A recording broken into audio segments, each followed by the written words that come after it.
Saludos. Hoy nos metemos de lleno en un día que resonó fuerte en la historia de España, el 2 de mayo de 1808 en Madrid. Un día clave, sí, señor. Un momento de tensión acumulada, de valentía popular y también de mucha tragedia. Marcó un antes y un después. Totalmente. Y para quien quiera profundizar más, siempre recomendamos el podcast Píldoras de la Historia de España. Muy recomendable, sí. Aquí hoy vamos a intentar desgranar un poco los antecedentes, qué pasó exactamente ese día y sobre todo la repercusión enorme que tuvo. Exacto. Vamos a ver cómo esa chispa en Madrid pues acabó encendiendo la Guerra de la Independencia. Nos basaremos en relatos, en documentos de la época que describen la crudeza, ¿no?, de esos momentos. Pues para entender bien ese 2 de mayo hay que mirar un poquito atrás, ¿verdad? España no estaba en su mejor momento. No, para nada. Una crisis política, social, importante. Veníamos del motín de Aranjuez, un mastoz ese mismo año, 1808. Cayó Godoy, el válido, y Carlos IV tuvo que abdicar en su hijo, Fernando VII. Eso es. Y mientras todo eso pasaba, las tropas francesas ya estaban entrando en España. Supuestamente iban de camino a Portugal, ¿no? Por el Tratado de Fontainebleau. Bueno, esa era la excusa oficial. Pero Napoleón vio el lío familiar, la crisis, sus tropas ya dentro. Unos 60.000 soldados, ojo. Vio la oportunidad. Clarísimo. Su plan real era quitarse de en medio a los Borbones y colocar a su hermano José. Y por eso los llama a Bayona, a Carlos y a Fernando. Exacto, para forzar las aplicaciones allí, en Francia, mientras aquí en Madrid dejaba una Junta Suprema de Gobierno presidida por el infante Antonio Pascual, el tío de Fernando.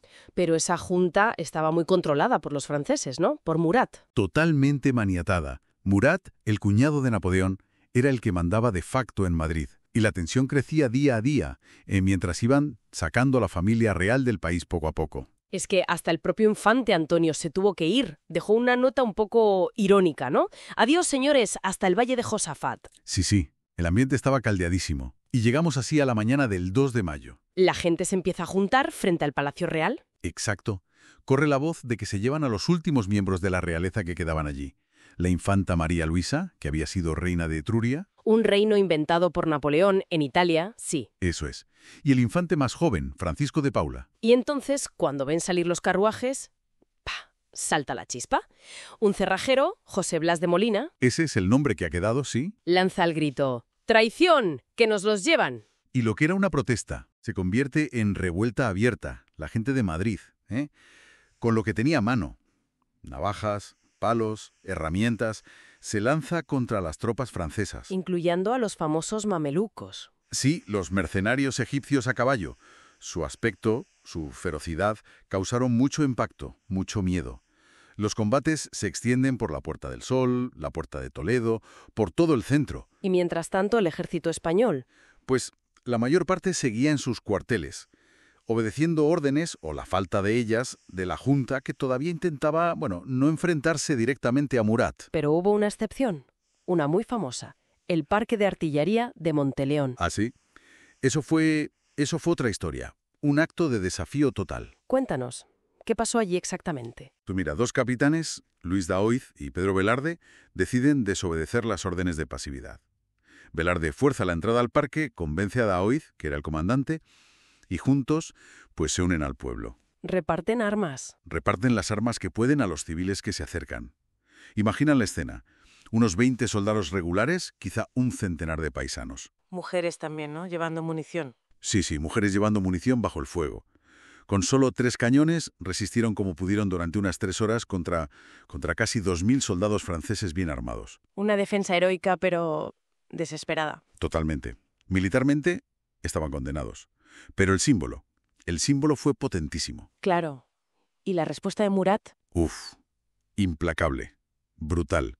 Quería un escarmiento que se recordara. Los fusilamientos del 3 de mayo. Exacto. Ordenó fusilamientos masivos, sin juicio apenas, a cientos de madrileños. Cualquiera que fuera capturado con un arma, o simplemente sospechoso. En el Paseo del Prado, en el Retiro, en la montaña del Príncipe Pío.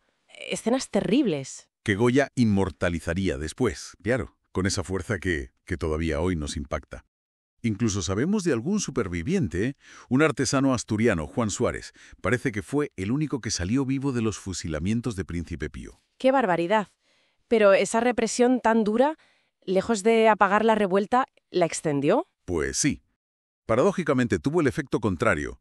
Ese mismo día 3 de mayo, muy cerca de Madrid, en Móstoles, Los alcaldes. los alcaldes Andrés Torrejón y Simón Hernández, impulsados por un jurista, Juan Pérez de Villamil, firman un bando. Que es básicamente una llamada a las armas. Es una declaración de guerra popular, en toda regla, llamando a todos los españoles a levantarse contra el invasor francés.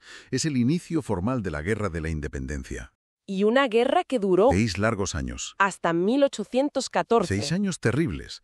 Dejaron un país destrozado.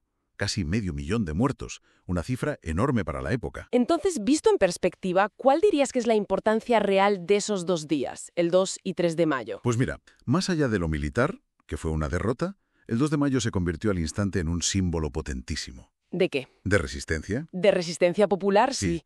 Del pueblo llano tomando las riendas, defendiendo lo suyo frente a un invasor poderoso. Y también, de alguna manera, fue el nacimiento de una nueva conciencia nacional, o el despertar de una que estaba latente. Aunque, ojo, esto es complejo, no fue igual en todas partes. Pero el símbolo quedó, y en Madrid su memoria está por todas partes. Totalmente. Piensa en Goya, la carga de los mamelucos, los fusilamientos del 3 de mayo. Son imágenes universales ya. Y luego están los monumentos, el obelisco a los héroes en la Plaza de la Lealtad, donde dicen que hay cenizas de combatientes. El monumento a Daoiz y Velarde en la Plaza del 2 de mayo, que es donde estaba el Parque de Monteleón. La placa en la Puerta del Sol. Y fíjate que ya en 1814, nada más terminar la guerra, se hizo un traslado súper solemne de los restos de Daoiz y Velarde. Eso te dice lo rápido que se construyó ese relato heroico. Así que hemos recorrido esa tensión previa, el estallido popular, casi espontáneo, El heroísmo de Monteleón, la represión terrible. y cómo todo eso prendió la mecha de una guerra que cambiaría España para siempre. Ha sido una inversión intensa. Gracias por acompañarnos en este recorrido. Sí. Quizá queda para darle una vuelta, ¿no? Cómo la valentía de gente común, desorganizada, superada en armas, pudo desafiar a un imperio. Y encender, sin buscarlo quizá al principio, esa llama de la independencia. Un legado que todavía hoy resuena. Exacto. Un legado que perdura. Pues con esa reflexión nos despedimos por hoy. Hasta la próxima. Y recuerden que pueden seguir explorando la historia en Píldoras de la Historia de España.